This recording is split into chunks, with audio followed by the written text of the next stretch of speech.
हे मंदोदरी, सुनो, आज मैं तुम्हें एक गूढ़ बात समझाना चाहता हूं। ऐसी बात जो केवल लंका के राजमहल की मर्यादा के लिए ही नहीं, बल्कि हर गृहस्थ के सौभाग्य के लिए आवश्यक है।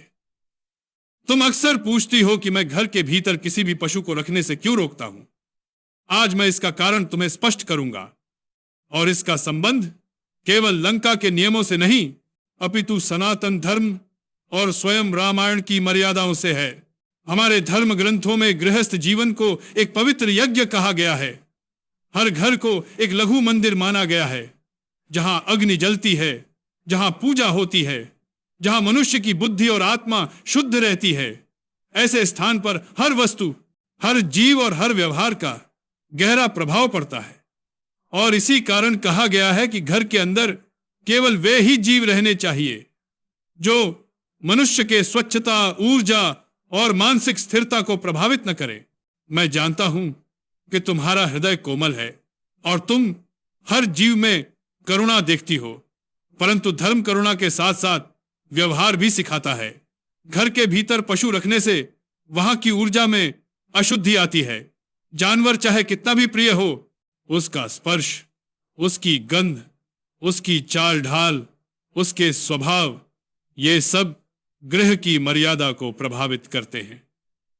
यही कारण है कि जार मुनियों ने, गृहस्थ धर्म के आचार्यों ने, यहां तक कि स्वयं ब्रह्मा ने भी कहा है कि पशु घर के भीतर न रखा जाए।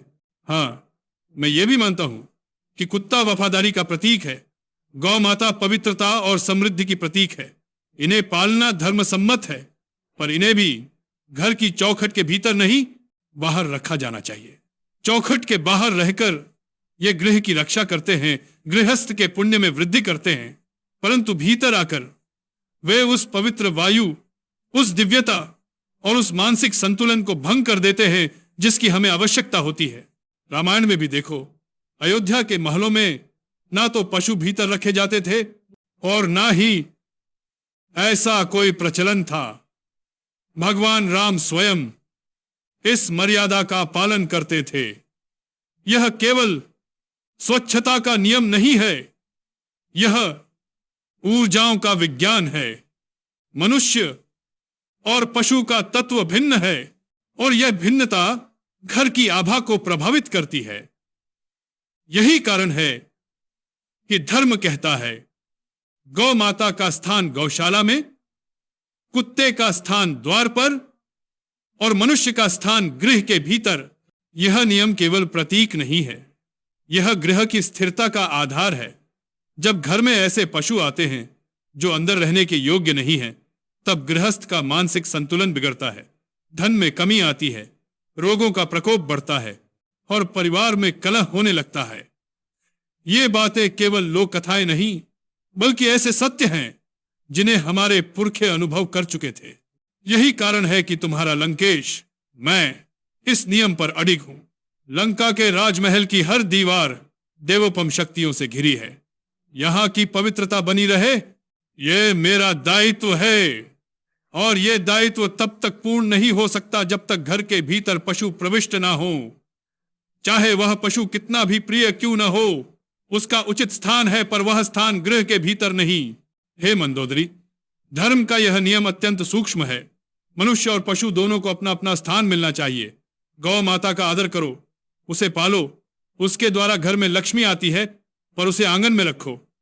कुत्ते को स्नेह दो, सुरक्षा दो, पर उसे द्वार पर रखो, क्योंकि वही उसका कर्तव्य है। पर घर के भीतर वहां केवल देवता की प्रतिमाएं, सुगंधित वायु, शुभ वस्तुएं और मनुष्य की शांत ऊर्जा विद्यमान रहनी चाहिए।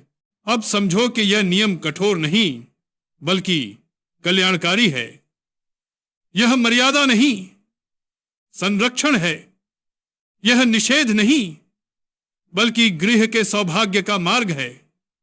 यदि लंका की रानियां, राजा और मेरे पुत्र इस नियम का पालन करेंगे, तो न केवल लंका सुरक्षित रहेगी, बल्कि यह घर भी पवित्र, समृद्ध और कलह रहित रहेगा।